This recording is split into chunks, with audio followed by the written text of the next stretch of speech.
war withdraw আজি কইছি Trump Pakistan India যুদ্ধ ମୁଁ ବନ୍ଦ କରିଛି ଆଜି ଦେଖ ହେଡଲାଇନ ୱାର୍ଲଡ ଯାକ ନ୍ୟୁଜ ଗୋଟା ଲୋକ ଡକାୟତଟେ ଗୋଟେ ମର୍ଡରଟେ ଗୋଟେ ଟେରରଟେ ଗୋଟେ ଅନ୍ୟ ଦେଶର ରାଷ୍ଟ୍ରପତି ତା ସ୍ତ୍ରୀକି ଆଣିକି ଜେଲରେ ପୁରେଇ ନିଜେ ରାଷ୍ଟ୍ରପତି ଘୋଷଣା ଚାରିଆଡେ ଆଟାକ ଚାରିଆଡେ ଟାକ୍ସ ଏ ନରେନ୍ଦ୍ର ମୋଦି ତା ଗୋଡ ତଳେ ପଡିଛି ଲଜ୍ଜା ଲାଗୁନି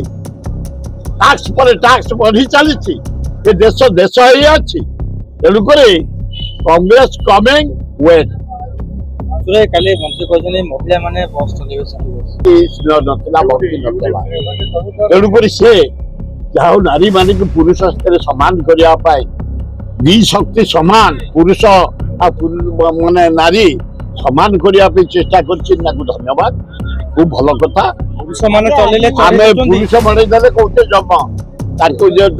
ମରେଇ ଦେବେ କୋଉଠି ମାରିଦେବେ କାହାକୁ ଜମା ଆଣି କହିବା